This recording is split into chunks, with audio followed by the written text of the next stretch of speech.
Les 4 finalistes s'affrontent lors de la terrible épreuve de l'orientation ce mardi 6 juin 2023. La principale difficulté, est de ne pas céder à la panique. Si elle est là, on risque de se perdre plus vite. Tania n'a pas démérité, enchaînant difficulté sur difficulté. Et elle a aussi fait tout le tour de l'île. Ce mardi 6 juin 2023, les fans de Koh-Lanta ont pu retrouver une épreuve mythique, celle de l'orientation. Sur le papier, pourtant simple. Les aventuriers doivent utiliser une boussole pour se repérer dans une zone donnée.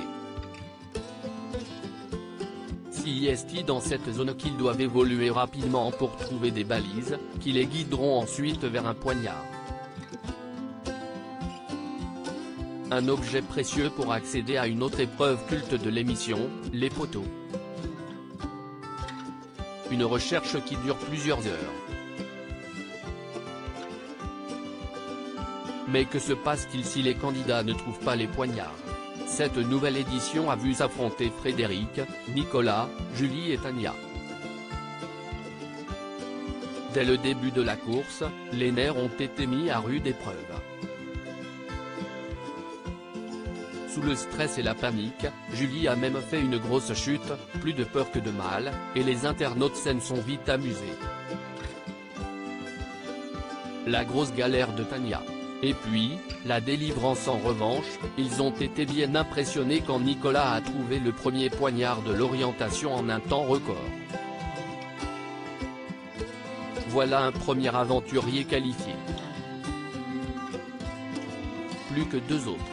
De son côté, Tania a été en bien fâcheuse posture des heures durant.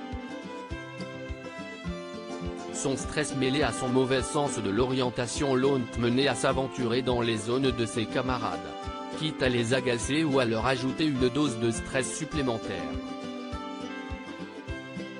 Aussi, quand Tania s'est présentée dans la zone de Frédéric, en larmes et à bout de force, le candidat a tenté d'être encourageant, mais aussi persuasif pour l'attirer ailleurs. Une stratégie gagnante, puisqu'elle s'est éloignée d'elle-même.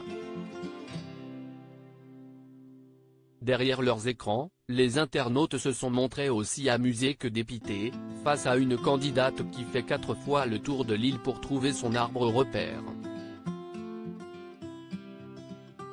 D'autres ont préféré en rire, Tania qui fait un détour par Porte de la Chapelle pour revenir à sa zone, quand d'autres encore sont plus conciliants, elle a réussi à faire les 3 zones en étant faible, alors que Fred et Julie galèrent à trouver leur repère en étant sur la même zone depuis le début. Finalement, sa résilience lui a porté chance. Tania a été la deuxième à trouver un poignard, la guidant tout droit sur la prochaine épreuve. Le tout, sous le regard désabusé de Julie.